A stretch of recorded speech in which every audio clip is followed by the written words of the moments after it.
Analysis of data from one of the instruments aboard Chandrayaan-3 suggests that there was a good probability that water ice was present in locations outside the polar regions of the moon. Using data from Chandra's Surface Thermophysical Experiment, scientists at the Ahmedabad-based Physical Research Laboratory have shown that surface and subsurface temperatures in the high altitudes on the moon's surface have varied greatly, with even very small changes in altitudes over a short distance. Temperatures at the landing site, named Shiv Shakti Point, range from 82 C during the day to 170 C at night. So these, of course, are all findings with regards to ice and water on the moon. Group Captain V.N. Jha is joining us for more on this story. Group Captain Jha, what do you make of this finding by our Chandrayaan-3 mission? Very good afternoon there. Well, this finding is inconsistent with the findings that we had seen earlier. For the water to remain on the moon, there are many variables.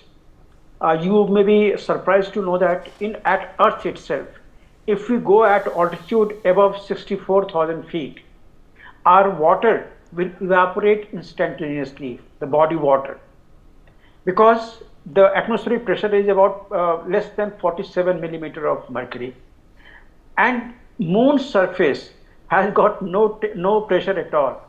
So if there is any water on the surface of the moon, including ice, there is a tendency for that water or that ice to evaporate instantaneously, and that vapor will get lost into the vast wilderness of the space.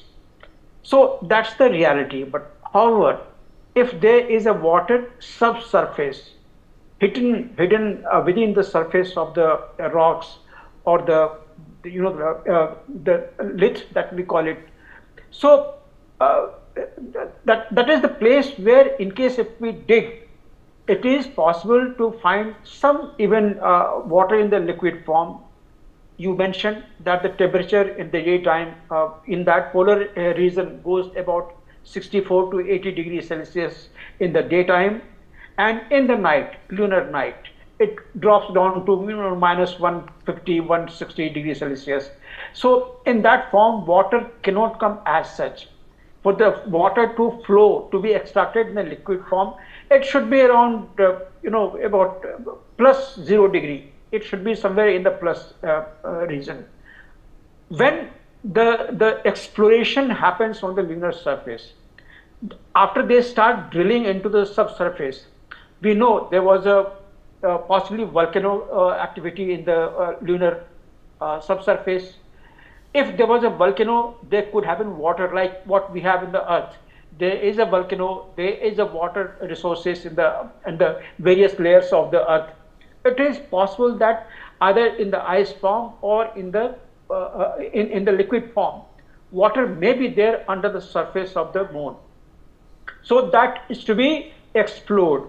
As and when the next Chinese mission, they are thinking of carrying out the drilling system into the surface, maybe tens of meters deep inside.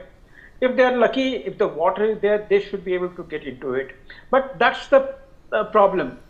Any ice on the surface of the moon is usually non-usable, because the solar flares, solar winds, all these galactic rays, cosmic rays, those have got the various varieties of the either the beta particle, the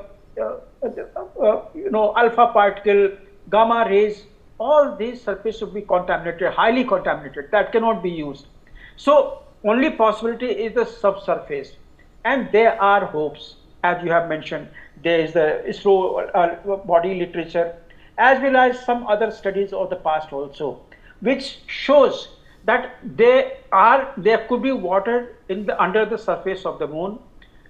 Only exploration will reveal this. Next year, Chinese, I think, mission is due to go to the same area in the South Pole area, where they are likely to drill. Let us see how it all happens. But as on the moment, right now, the water is not traceable on the surface of the moon, because the reason I have explained to you. High temperature, if there is any ice, that will melt, The moment it melts, it will evaporate in the vastness of the space. So that's the possibility, that's the reality of the moon's surface, that we don't find anything, water on the surface of it. Uday. All right, Group Captain Jha, thank you for joining us with your perspective.